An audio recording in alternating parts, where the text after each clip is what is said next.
عالم الحيوان غريب جدا. الحب والزواج فيه بيتطلب حاجات غريبة، اختبار بول زي الزرافات، ولا خناقة بالخناجر زي الدودة المفلطحة، ولا رومانسية بتنتهي بكارثة زي العنكبوت. والنهاردة جايب لكم أغرب طقوس التكاثر والزواج عند الحيوانات، وصدقني انت هتندهش كتير النهاردة، فيلا بينا. ومن الحب ما قتل. النحل بيقدم لنا قصة حب أغرب من الخيال. ملكة النحل أول ما تبقى عروسة حلوة كده، النحل العامل بيبدأ يغذيها بغذاء ملكات النحل مخصوص علشان تتحول لكائن عنده نشاط جنسي عالي جدا. وبعدها تبدأ الملكة مشوارها الرومانسي، أو بالأصح الكارثي. بتخرج وتختار من 10 ل 12 ذكر من وسط آلاف الذكور. محظوظين صح؟ استنى بس، الذكور دي أول ما يتزوجوا معاها أعضائهم التناسلية حرفيا بتنفجر. والله العضو الذكري بينفجر جواها علشان يمنع اي ذكر تاني يخصبها، وطبعا يموت بعدها في الحال. يعني الجوازة هنا مش اخرها طلاق، ده اخرها جنازة حرفيا. لو فاكر ان الحب لطيف، قابل الديدان المفلطحة. الكائنات دي خناسة، يعني عندهم أعضاء ذكورية وأنثوية في نفس الوقت، بس بدل ما يتفاهموا بيبدأوا يتخانقوا. الذكور منهم معاهم خناجر تناسلية حرفيا، وبيبدأوا يطعنوا بعض بيها، وكل واحد بيحاول يتفادى الطعن. اللي بيطعن خلاص خسر المعركة، وبيمتص السائل المنوي من الجلد ويضطر هو يبقى الأم. يعني مش بس بتغلب، ده كمان خد الحمل فوق دماغه.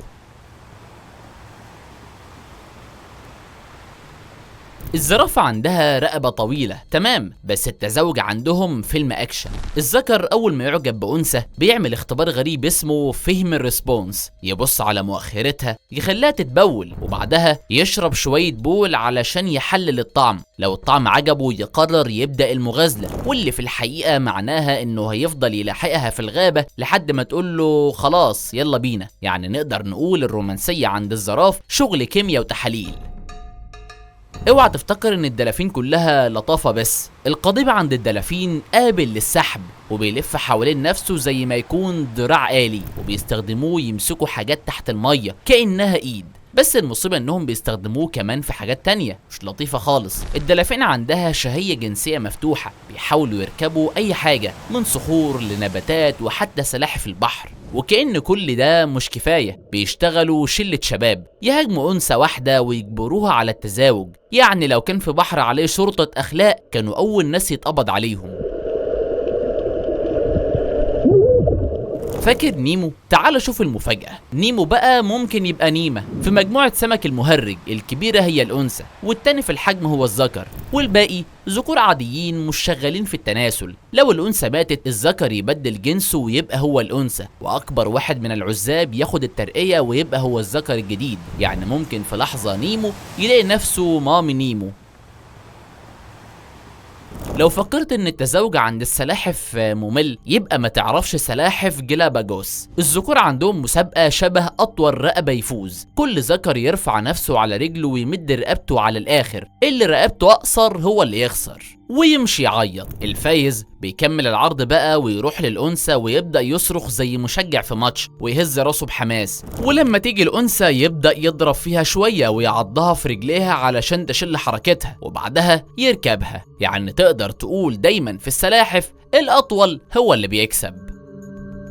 ده بقى مش مجرد غرابة، دي حاجة تقلب دماغك. سحالوي بتال كلها إناث، أيوة مفيش ولا ذكر واحد في النوع ده، بس الغريب إنهم بيتكسروا. إزاي؟ ببساطة كده، أنثى منهم بتمثل دور الذكر وتركب أنثى تانية، مش عشان متعة، لأ ده بس علشان يحفز الجسم إنه يفرز بيض، وبيطلع البيض كله إناث كمان، نسخة طبق الأصل من الأم. يعني حرفيا استنساخ طبيعي شغال بدون ولا ذكر في الموضوع.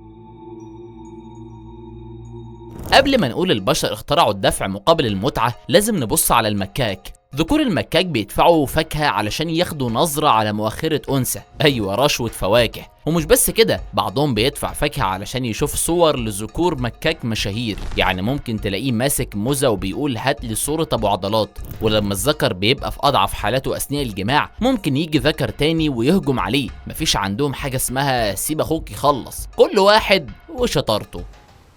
فاكرين البطة الصغيرة؟ استعدوا للانبهار. البطة دي طولها حوالي 17 بوصة، بس المفاجأة قضيب الذكر كمان طوله 17 بوصة، يعني حرفيا طوله قد جسمه بالظبط. الطرف بتاع القضيب ناعم وكأنه فرشة، وده علشان ينظف أي سائل منوي جوه الأنثى من ذكر تاني. ولو الأنثى حاولت تهرب، الذكر ممكن يستخدم القضيب بتاعه علشان يشدها تاني. يعني العلاقة هنا فيها شوية كاوبوي في وسط البحيرة.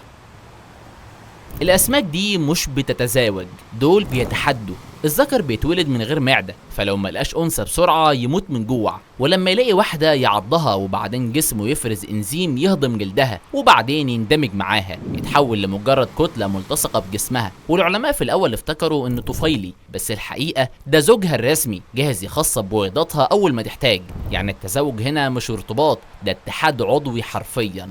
الاخطبوط الذكر مش عنده عضو تناسلي بالشكل اللي احنا نعرفه، هو عنده دراع مخصوص كده، وده بيعتبر الدليفري جاي بتاع الحيوانات المنوية. الدراع ده بيخزن جوه حزم التزاوج، ولما يبقى وقت الجد بيدخله جوه تجويف الانثى ويقول له اتفضلوا يا جماعه. وبعد ما يسلم الطلب غالبا بيموت خلال ايام او اسابيع، والانثى بتحتفظ بالحيوانات المنويه دي شهور. يعني ممكن تكون ماشيه في الميه وهي شايله العيال جواها، مستنيه اللحظه المناسبه علشان تفرخ. عالم غريب فعلا، الحب عندهم بدراع ويفضلوا فاكرينه شهور. العنكبوت ده من اسمه واضح انه مش جاي يهزر. الذكر لما يعجب بانثى مش بيجري عليها كده وخلاص، لا بيرقص على الشبكه بحركات خفيفه علشان يقول لها انا عريس مش غداكي، ولو وافقت يبدا التزاوج وسط توتر يخوف. بس المشكله بعد ما يخلص الانثى في معظم الحالات بتقوم تلتهمه، تاكله فعلا. ليه؟ علشان تاخد وجبه غنيه بالبروتين تساعدها في انتاج البيض. والاغرب في ذكور بيروحوا بنفسهم لفم الانثى بعد التزاوج كانهم بيقولوا يلا كلي، وده مش غباء، ده ذكاء تطوري، لان لما الانثى تاكله غالبا مش هتتزوج تاني، وده بيزود فرص ان اولاده هو بس اللي يطلعوا، يعني يموت بس يخلد نسله. مشهد درامي من الاخر. لو عجبك الفيديو ما تنساش تعمل لايك وسبسكرايب، وقول لنا في الكومنتات ايه اكتر قصة شدت دماغك، واستنونا في فيديوهات تانية كتير عن اغرب الحاجات اللي بتحصل حوالينا واحنا مش واخدين بالنا.